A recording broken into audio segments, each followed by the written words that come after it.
Hello, everybody, walkers of the way of being.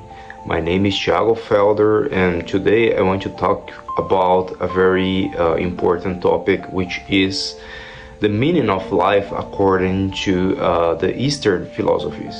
Well, to begin with, I need to say that in the Western world, we are often taught that meaning has only to do with tangible things, when we succeed in things, when we accomplish goals, when we leave a mark.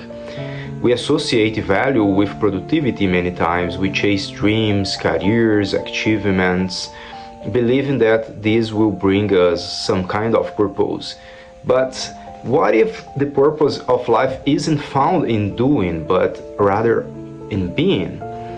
That's actually the perspective we find in Eastern philosophy, but to understand it deeper, we need to understand their understanding of God, of life, so that we can have a bigger appreciation of this topic. So let's begin basically by the mindset we are used to. So we ask questions basically like what I'm doing with my life, am I being useful, I am successful enough, and etc. And underneath these questions is a hidden belief that our worth is based on our output, actually, that we are only valuable when we are working, achieving something, or producing something for other people on society. But this belief system creates a lot of anxiety because no matter how much we do, it's never enough.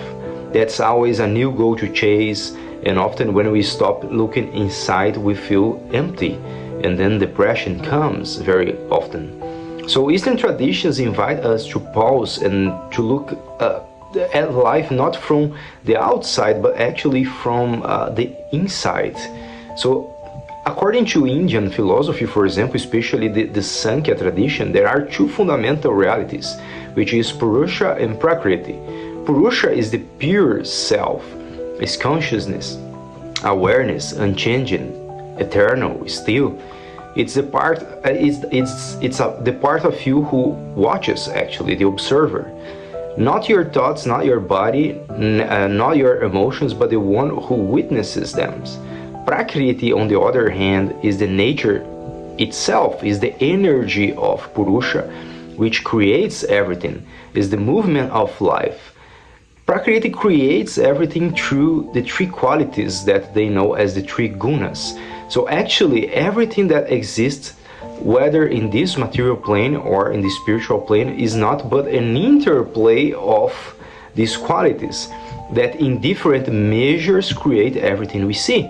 So everybody, every single being is an interplay of Prakriti, but Prakriti works on this base, which is Purusha, because Prakriti is always in movement, is not fixed. But to operate, it's necessary to have the movement, is necessary to have like a center of stability, and this center of stability is the self, is Purusha itself. So most of us actually identify completely with this unstable movement, which accounts for example, our thoughts or emotions. We think we are our stories, our identity, our goals, and then the disappointment comes because our story passes. One day we are going to die. So if we attach ourselves to the Prakriti aspect of nature, this movement aspect of nature, we are always be disappointed because the real being is what is fixed in us, our real nature, Purusha, according to the Sankhya philosophy. So your true self is not what you do or how you move, it's what you are before doing, actually. This is why in meditation we are not trying to achieve anything. We are simply learning to rest in what already is: stillness, presence, awareness. So what is the meaning of life according to Eastern traditions? Is not to become something, is not to do something, is not to build a name, because like I said, all those things are the interplay of Prakriti, the interplay of these qualities. And by definition, they are going to pass.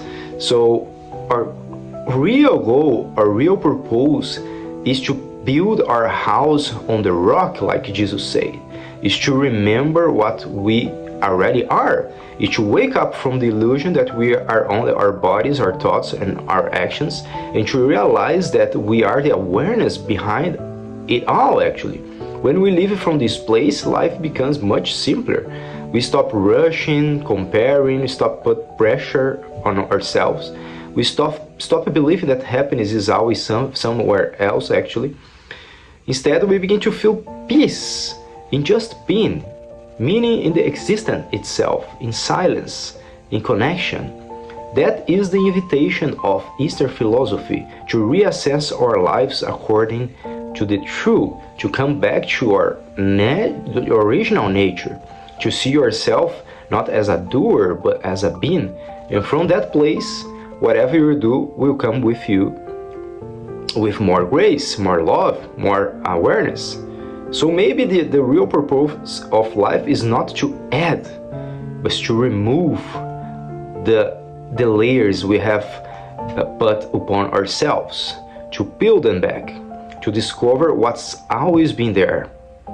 So thank you very much for listening. If this message touched you, feel free to share or to leave a comment. And most of all, take a few minutes of today just to be. Namaste.